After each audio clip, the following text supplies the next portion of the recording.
Hello, hello, hello. It's me, it's Vimbert. Don't mind that it's Lupin, we have some things to talk about first. I'm back with some Nuzlocke stuff. This is going to be the finale of my Gen 2 run. We're going to take on Red at the very tippy top of Mount Silver. Now, this is if you haven't seen this before, Pokeboomers is a competitive Nuzlocke series where I compete against two other streamers. I am almost certainly going to lose with flying colors this time around because I did manage to wipe up my first run, which pretty much completely torpedoed any of my chances of placing entirely. But you know what? We're still having fun. And we do operate using a level cap, which this week is level 77, and it is Elite 4 rules. So you go in at level 77, whatever level you come out at, that's whatever level you come out at. Not that you're likely to get many levels off of just one trainer, even though it's red, but there it is. And, it's not reflected on the overlay just yet, but I did get a shiny, which I think I mentioned in the Discord. That is going to remain a secret for now, to be revealed in due time, because before we can talk about that, we need to talk about parallel universes. That's right. Through the magic of emulation and save states, because we are using ROM-hacked copies, I have pulled us back to the first timeline, where we are not Tubert, but Vimbert. Because I want to pay proper tribute to every Pokemon that's fallen along the way. And all I have up on the overlay is just that Casualties run number 1. So I want to run through every one, because just to give a sense of the journey that was undertaken to get here. So of course there was my entire Elite Four team, but I want to start off with the ones that may have been forgotten, the ones that fell along the way. The ones that gave their lives early so that others could live. For the first run, our first casualty was Ike Kush, the Ghastly. A very tragic and unexpected loss versus Faulkner. I had a real tough time against him first go-around. And I would have loved to have a Ghastly. I think now the Gengar has shown just the power that Ghost Pokemon can have, so I think I would have done much better if I had kept him through my first run. Next we lost, oh yes, that's right, Setsu the Magnemite, who is shaping up to be a decent member of my team, just through sheer number of status ailments. But I got careless, and I forgot that fighting hit Steel super effective. And took an unnecessary death there. Alas, I even gave you a great name from a great visual novel. So be it. And we have Turing, the Eevee. Another victim of my complete incompetence. Never mind that. If you heard my phone, that's supposed to be on vibrate only.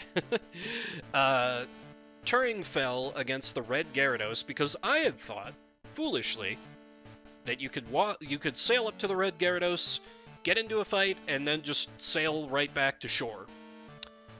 And then you couldn't. And my team didn't have an electric type on it, and was generally very poorly prepared. Turing was able to get off a critical sand attack that gave us the misses needed to take that beast down, because it was also kind of under-leveled at that point, if I recall correctly. Next, oh yes! The original Goose! Yes, the original Goose. Let me pull up that beautiful artwork, just briefly. The original Goose was our next casualty on the first run. She was still a Quilava, hadn't truly had her time to shine yet. I was going through Chuck's gym, just blasting my way through, being like, oh, this isn't that bad. And then Machoke knew Rock Slide, and Goose went from almost full health to completely dead. I was shocked. But, you know, hey, I guess I should have expected that. Oh yes, and then next we had Mizuki, who fell to Claire, because I was getting tilted and making dumb mistakes against her Kingdra, and put out a Pokemon that has a ×4 weakness. But, once again, Mizuki was able to get off that critical important accuracy down on that Kingdra, which let me survive, which, along with some other just completely bullshit luck, carried me through that fight rather handily. Then, on the main team in the first run, as I fell to the Elite Four, we had these 6 brave Poke Souls. First up, definitely the mascot of my first run, the boss, the Arbok. With Headbutt, Glare, Sludge Bomb, Attract, and being female, she was an absolute terror.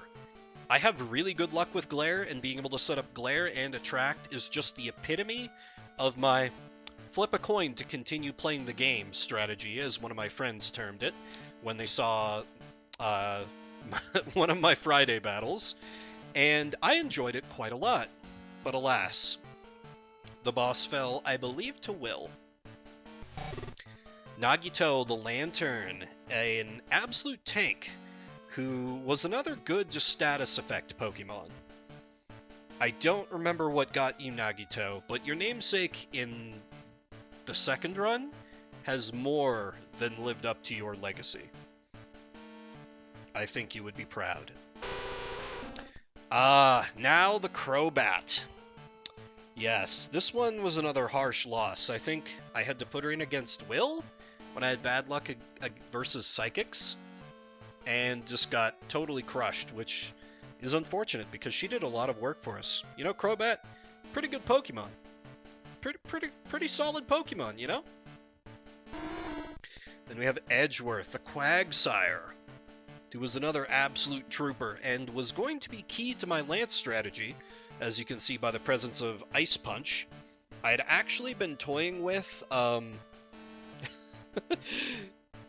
giving Edgeworth, the moveset of Earthquake, Ice Punch, Rest, Sleep Talk.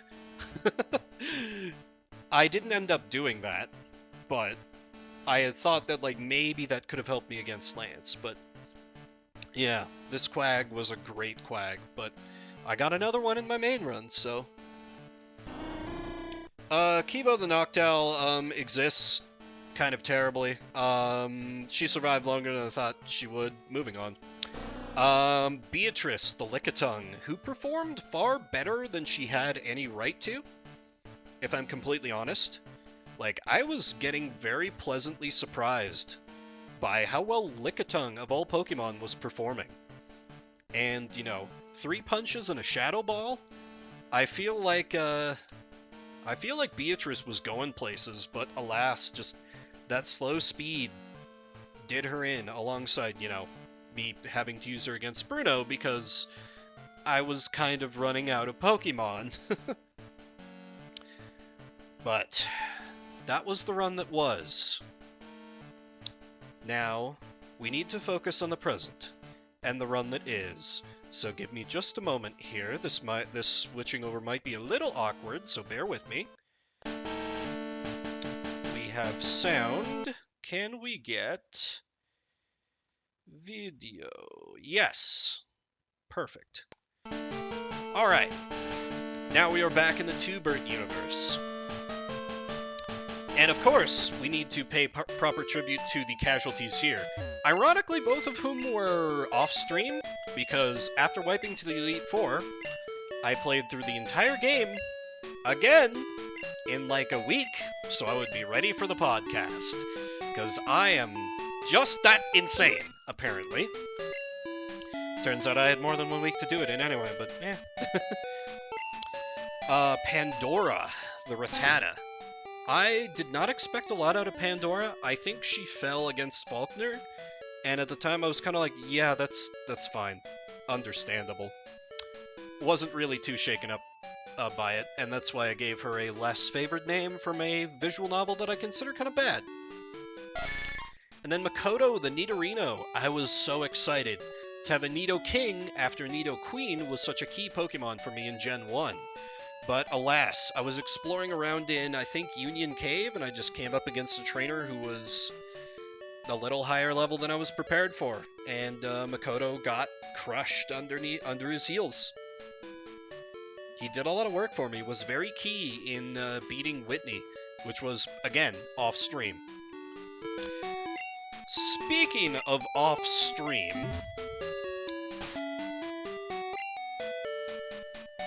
you're welcome. There is no need to watch me grind for 3 hours. Everyone is here, everyone is ready. But as I mentioned, we do have a shiny, which led to the difficult decision of who to replace. Do I replace Chiemi, absolute brawler, mistress of the Quick Claw, who has been just a solid contender the whole run? Do I replace Goose, given a second lease on life in this new run, finally able to evolve to Typhlosion, who honestly has not been able to do that much, but who has excellent stats? Do I replace Nagito, the Espeon, the psychic anti-psychic machine, with that delayed evolution Bite, doing huge work with his 266 special attack? Do I replace Edgeworth, the Crobat, one of the longest running members of the team, who has been instrumental in many cases in PvP through the patented Confuse Ray Bite combo? He of the legendary 6 Bite flinches in a row against Zed. Do I replace Monica, the Blissey, who gave us that wonderful clip of me laughing like I had lost my mind, and just gives me so many delightful stall tactics with my Toxic Protect setup? Or do I replace Now, the legendary Ghost Puncher, who was the chosen recipient of my Attract TM, one of my favorite tactical tools in Pokemon? This was a difficult decision, and I had to think about it a lot, and there was a lot of alcohol involved grinding this Pokemon up. So I had some time to mull it over. It's a decision that hurts me, a decision that pains me, even. But, I actually forgot which box the shiny was in. Sorry, bear with me a second. Because the shiny was, you know, it could have been something cool, like a shiny Larvitar.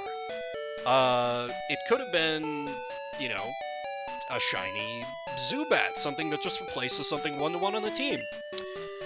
But, okay, I think this is the correct box. But, unfortunately, it was none of those. I'd like everyone to meet... No! The shiny Tangela.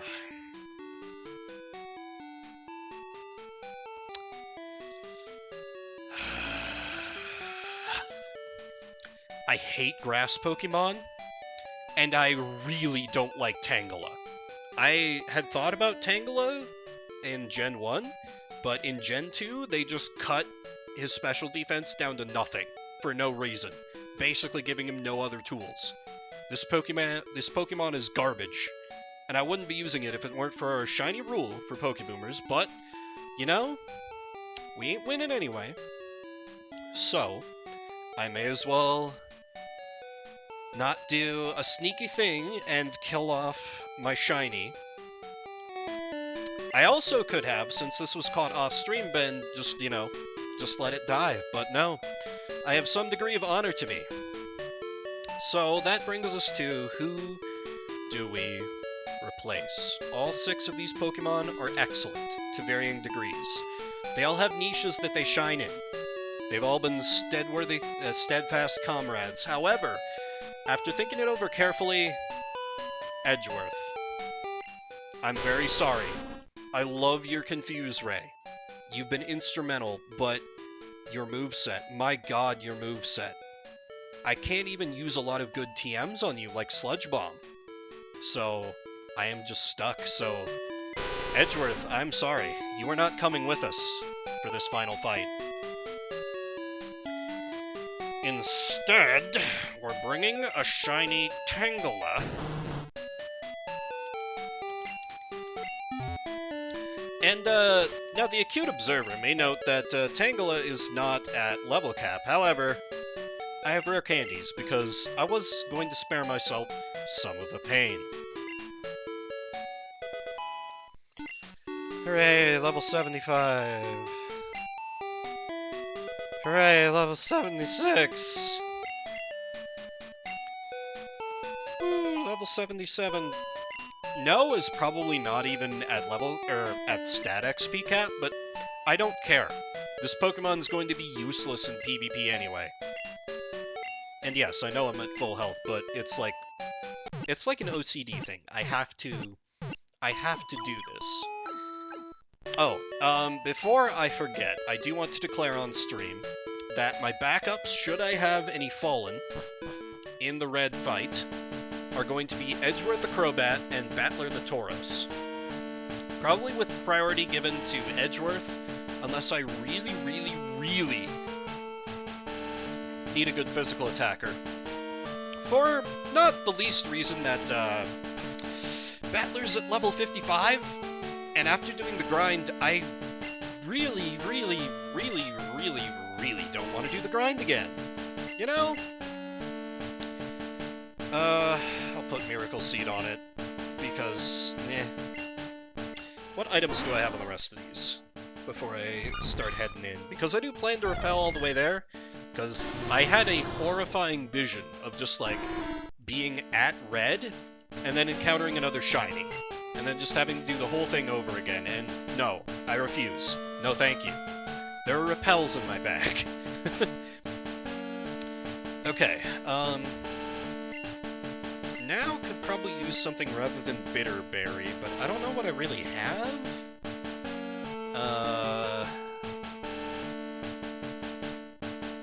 Because I don't think he does any... I guess a Paralysis Cure Berry? Yeah, not letting Vimlock take over. Exactly. We do not need Vimlock. Oh, and, I did mention this was a... Oh, yeah. Let's desperately try to make this Tangela viable.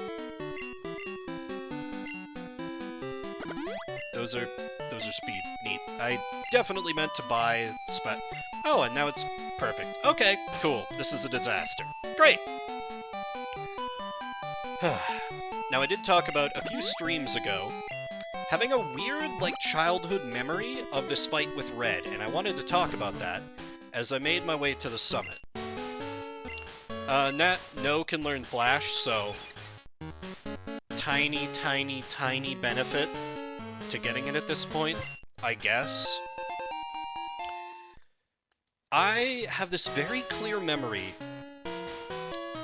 of when I was a kid, one of the times I beat Pokemon Silver, and maybe I imagined this, maybe it was some, like, I don't know, I'm practically spreading, like, a video game urban legend here, but, I have this very, very vivid memory of defeating Red, and normally he just hits you with those ellipses after you win, but I remember him saying, "Great job, keep improving yourself," and then disappearing and roll credits.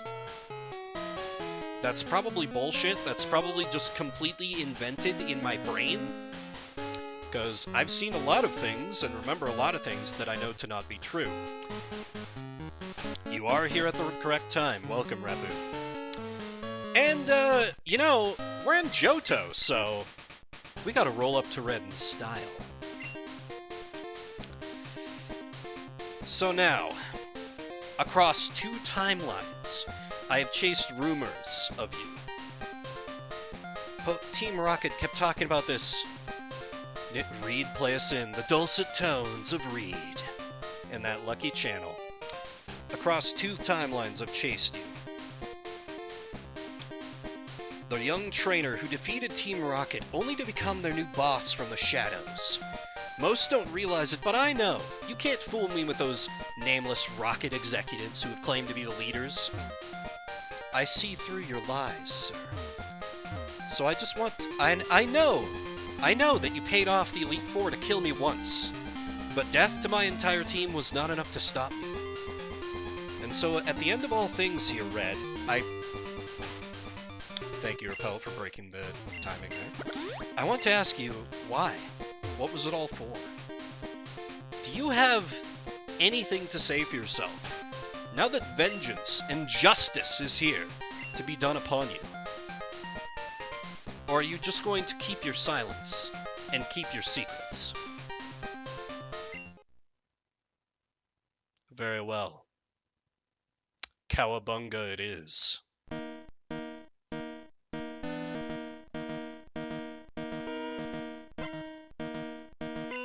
Ah, that music. That beautiful, beautiful music. Time to mess up a primary color? Exactly. There was the option to do this hard mode, which is a thing the Pokéboomers do where we're not allowed to use super effective moves and we gain double the points in our little competition. I ain't doing that. I'm just here to ice this idiot. Level 81 Pikachu? Come on, kid. Oh, I didn't... I didn't put on battle animations. Whatever.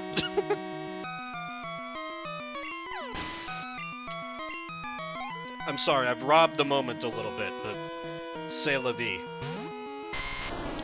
Okay, Venusaur. Obviously, this is a job for Goose. We're turning the Goose loose. Probably the only time he's gonna have anything to do this fight, sadly. But c'est la vie. Oh, okay, gearing up for meat. Okay. Let's just try and stop that in its tracks, shall we?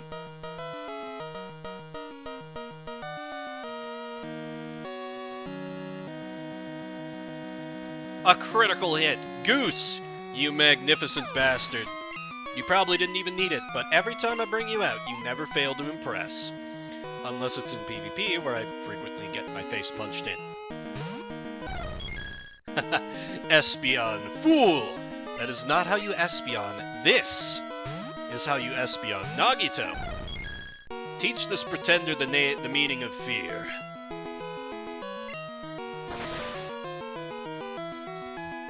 I'm actually really sorry the animations are off. That's a big fuck up on my part.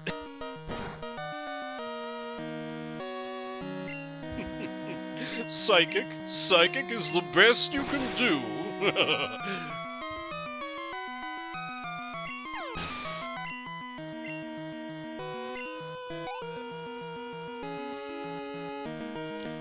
So yeah, this is... You probably figured out already. This is going to be... Run-Earth Snorlax casualties. Well, the odds have been set. If anyone wishes to gamble, DM Reppukin, I guess. Snorlax, I happen to know that you don't have any attacking moves that aren't normal. So all I have to do is continue punching. Through your amnesia, so this is probably going to be a little painful, but... Oh, Jesus. This could actually be real painful. But, you can't touch my Ghost Puncher. Okay, now that we've successfully baited that, we need to bring out a good physical attacker. And, that's Chiemi. Yeah, did you think I was actually gonna try and Ghost Punch him to death? Good lord, no. Ha! No, we were just waiting for him to go to sleep. Earthquake this chump.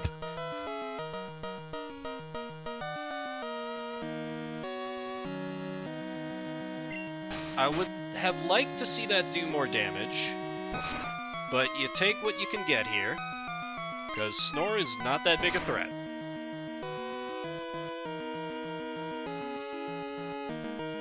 Is that a crit, Chiemi? No. Okay, you woke up and you chose violence. Understandable. You're killing me here, Chiemi. Maybe you can still Quick Claw before it rests? No. Shit. Okay, who do I have as a backup? I could use Edge... No, I don't have Edgeworth. Oh yeah, also, I need to, I guess we can put Tangle on the overlay. I guess. How dare you stand where he stood?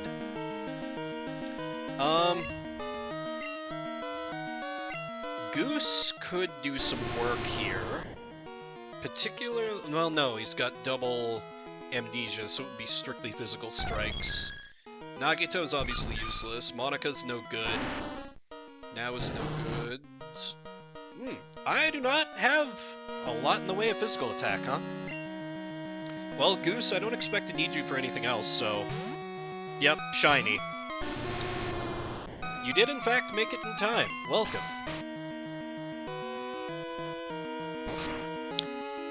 I don't expect to need Goose for the rest of the fight here, so... Lucifer Toxic is tempting, but Snorlax, I believe, can just go into rest and make its status sleep instead of poison. I think that's true. That's at least how Pokemon Showdown has been doing it in our PvPs. So, okay. Goose crit. You know Goose. He's a crowd pleaser. He's done 2 attacks this fight, and they have both been crits. The Goose is loose. Okay. Probably your Blastoise? Yes, indeed. Okay. Obviously, Actually? You worthless sack of garbage, get out here and earn your keep.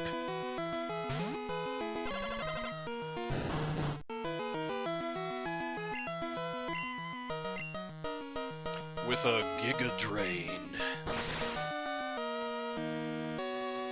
I really do love the Gen 2 shiny animation. I just wish it wasn't showing up on a Tangela. I think another crit! Oh my god! No, being like, I got this. Let me regret all the shit talk. Make you regret all the shit talking you're doing.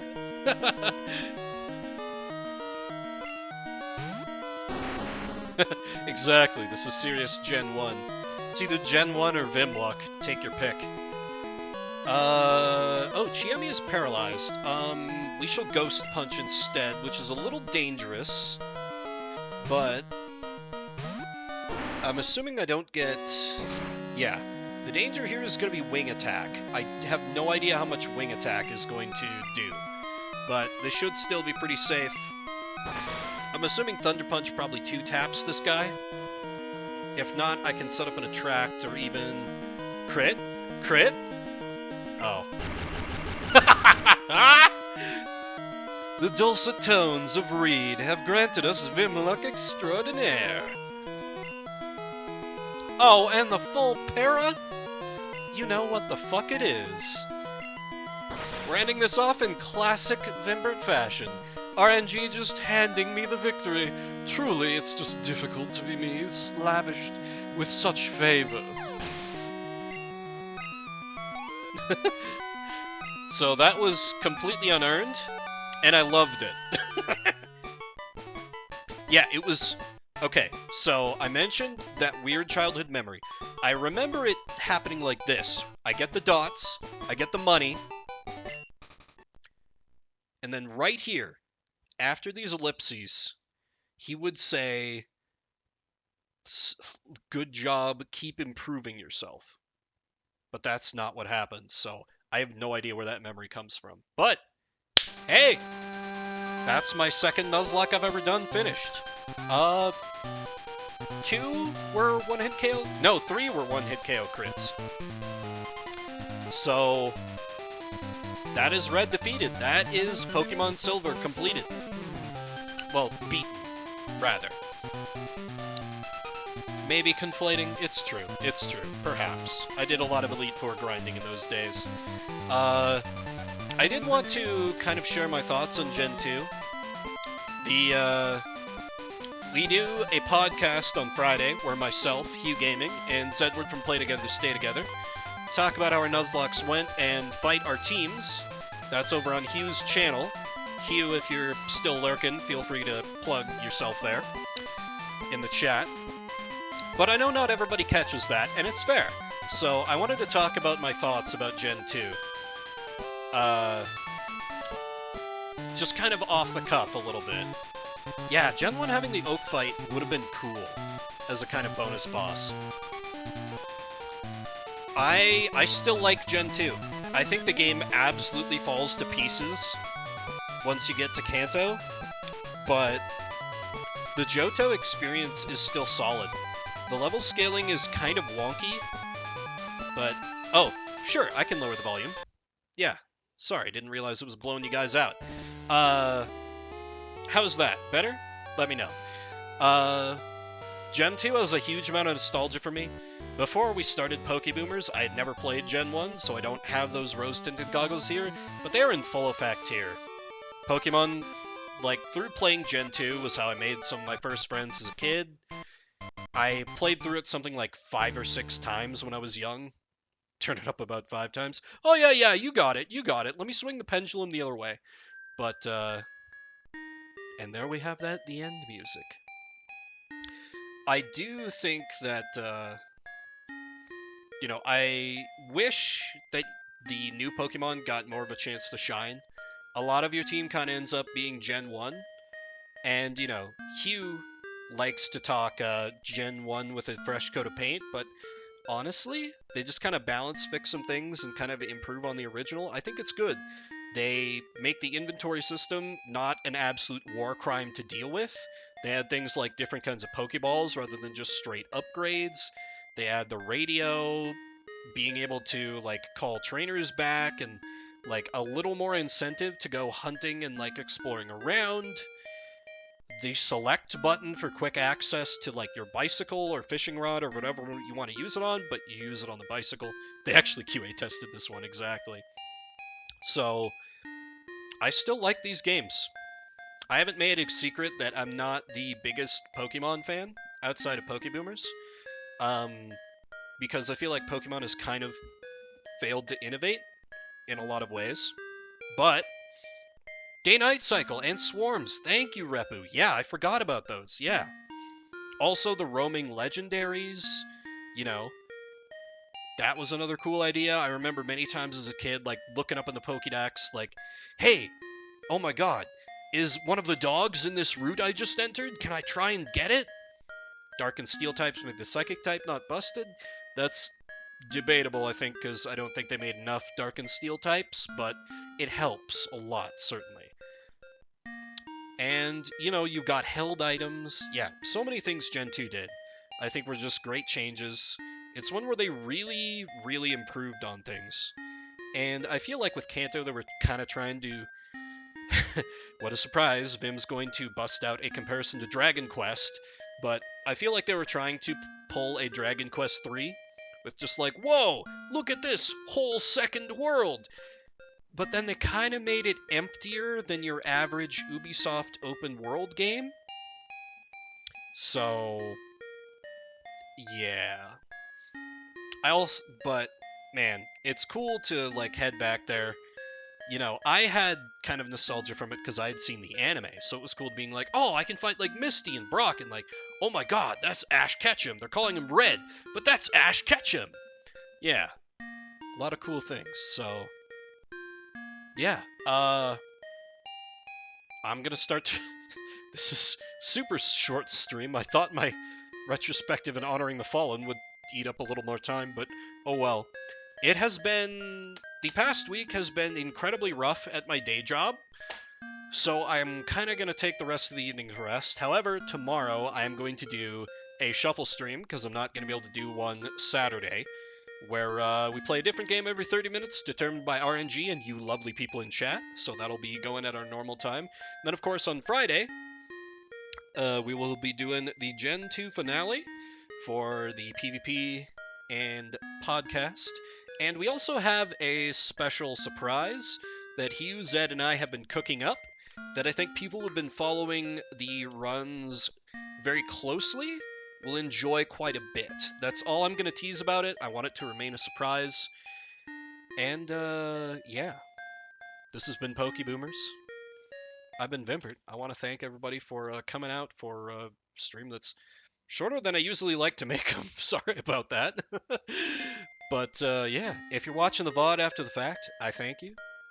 I see you. I appreciate you. If you followed along for this whole journey, first of all, you're a crazy person, but second of all, thank you. It really means a lot to me, because I know sometimes RPGs and Nuzlocke, it's just like, Okay, he's fighting a random battle. He's fighting a random battle. And I feel like I struggled a little bit in Kanto to be like, okay, I just overlevel this chump and he just dies forever. But, c'est la vie. Yeah, I am gonna send a raid to my friend the Brian J, who is... Yeah, I've been intrigued by your mentions of Ironmon, Repu. I do need to try that sometime. I also linked something to Hugh where they were ROM hacking the old Pokemon games to, like, become MMOs. I've got my eye on that. So one of those things. But I think first up, Pokeboomers will keep going through, Gen 3 and all that. We won't be right away, so keep an eye on the Discord and my Twitter. I'll be announcing what things I'll be doing in the meantime. But yeah, let us give a raid to the Brian J. He's playing FTL Faster Than Light. Good dude, good buddy of mine. He also runs a like gambling wrestling mini game. That's a lot of fun. As a gambling addict, I certainly enjoy it. So tell him hi, and have a good rest of your nights. My name's Vimbert. I'll see you around the internets.